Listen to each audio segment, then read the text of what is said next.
Timplahan na natin ulit pati sa itong tugi guys.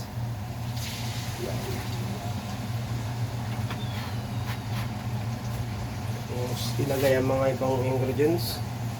Ang ginagamit ko pa nga pala dito guys ay Knorr, dalawang Knorr,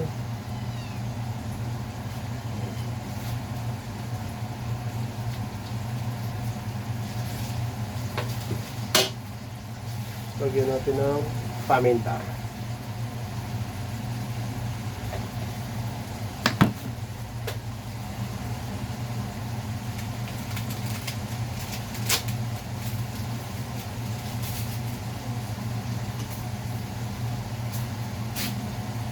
Siyempre samahan natin ng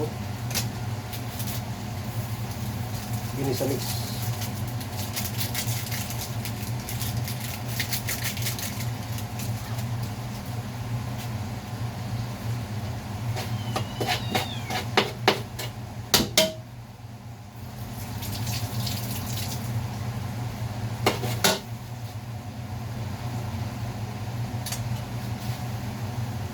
Ihalo-halo. Ayan guys.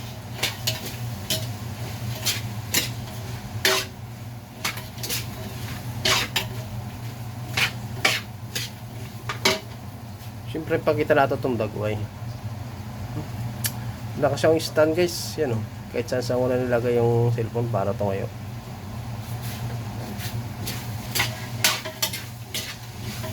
Ano-ano lang ng bagay guys. Hanggang yung mahapukok yung ating kamote.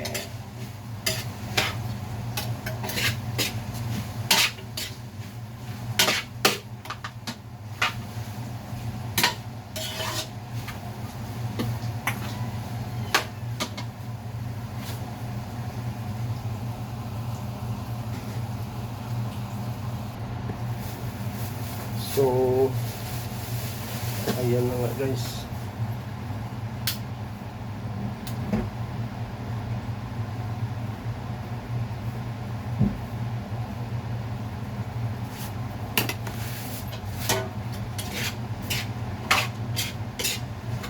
Mga cooking guys. Kailangan hapot ng ating kamote guys.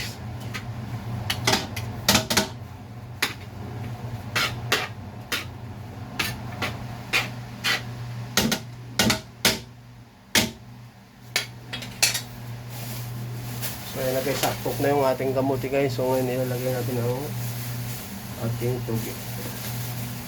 Pero patay mo na yung apoy guys para ano na,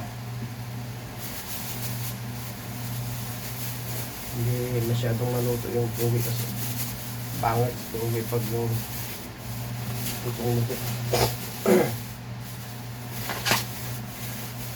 Kasi ano siya, maglalanto tayo kung sobrang luto na siya.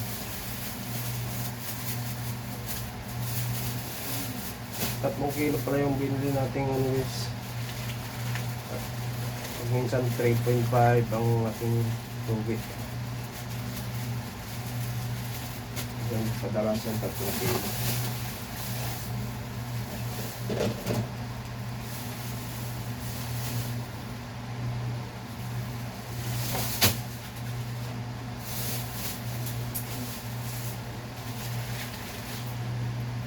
Hindi na ito hinuhugasan guys kasi magtutubig lang ito eh.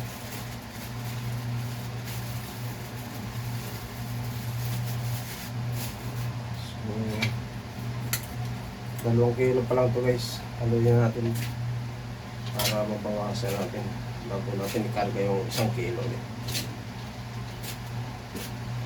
So ganito lang yung pang-diskarte ko para sa pagtutugi, no? Marami naman kasi paraan guys kung paano mga diskarte, kung paano sila magluto. Pero sa akin ganito yung mga strategies kung paano magluto.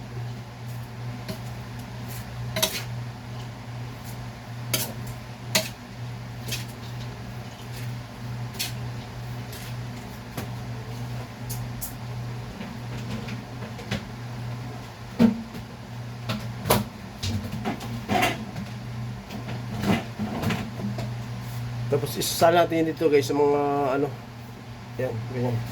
Para yung katas niya diretso sa baba, hindi siya mabababad sa katas niya.